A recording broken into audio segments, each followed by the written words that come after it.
Mga kamaglulupa, so bale gusto ko lang pong i-share to kung paano po yung procedure sa pagrehistro po ng sasakyan sa Muson, San Jose del Monte, Bulacan, sa LTO Muson, San Jose del Monte, Bulacan. So ipapaliwanag po nating maigi hanggat sa makakaya po natin para magkaroon po ng idea ang ating kababayang San Joseño. Okay, bali first time ko po doon magparehistro. Okay, ganito po. Unang-una nyo pong gagawin bago kayo magparehistro, syempre OR, CR. OR sa CR, photocopy na po kayo, no? Tig isang kopya lang. OR, CR, photocopy, tig isang kopya. Then next, punta po kayo sa Muson LTO. Pagpunta nyo po doon, dalhin nyo po yung, sa 4 wheels po to dalhin nyo po yung sasakyan nyo po doon sa pinakababa. May mag-assist naman po sa inyo doon, ituturo po kayo doon kung ano pong gagawin nyo doon. Bali nagpunta po ako doon saktong 6 AM in the morning. Pang 11 na po ako. Yun, pang 11 na po ako. Siguro kung mas maaga ho kayo, pwede kayo mga 5 o'clock or 5:30, mas maganda, mauna ko. Pero napakadali ng procedure, napakaganda ng sistema po sa Muson, sa Muson, LTO Muson, San Jose del Monte, Bulacan. Okay, meron na po akong Xerox copy ng ORCR, ito. Yan. Pagkatapos po noon, ang gagawin nyo po, tatawagin, nakapila ko kayo, magbabayad po kayo ng emission sa smoke. Bali, ang bayad po sa emission is 600. Yan po, 600. Magbabayad po kayo ng 600 sa emission. Napakadali lang.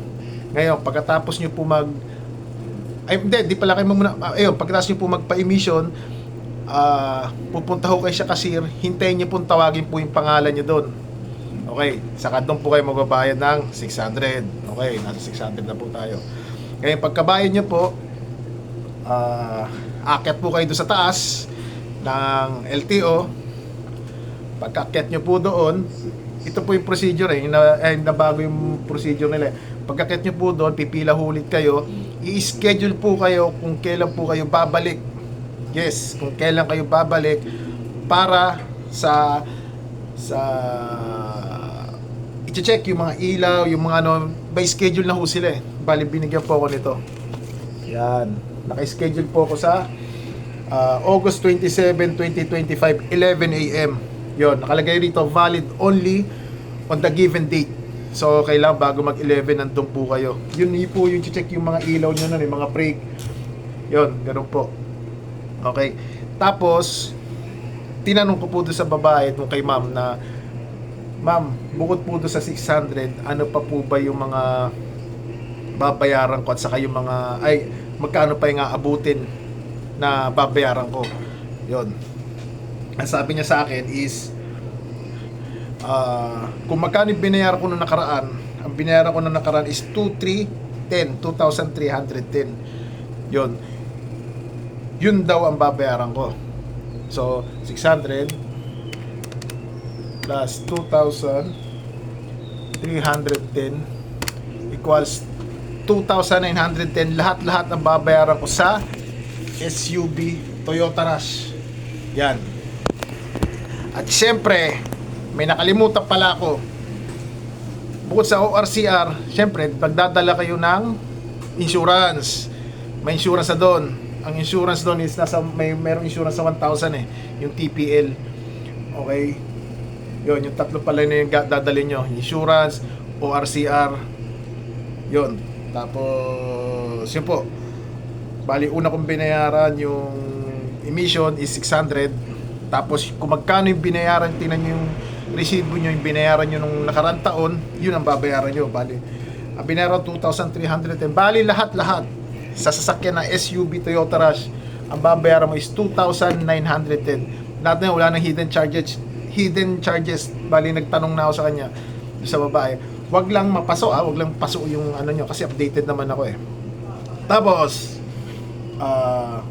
before 2 months bago mapaso yung registro nyo, pwede na ho kayo magparehistro.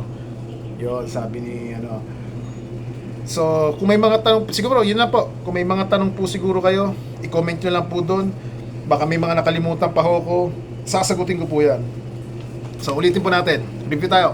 Ang dadalhin, insurance, ORCR, tapos sunod ng gagawin, emission.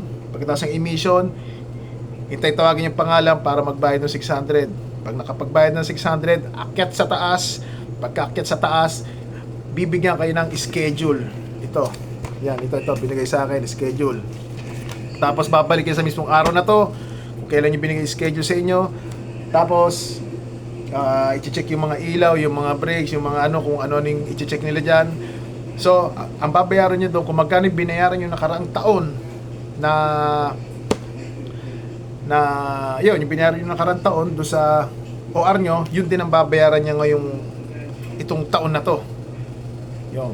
Ganon. So, sa Toyota SUV, sa Toyota Rush, ang binayaran ko lahat-lahat is 2,910. Okay. Maraming salamat po. Kung meron po kayong mga tanong, mag-comment lang po kayo at pilitin po natin sagutin yan base sa nalalaman ko doon kanina. Galing ako doon. Okay, maraming salamat po. Lagi po natin tatandaan, lahat po tayo pantay-pantay, dahil po tayo nakatungtong sa lupa. Maraming salamat po.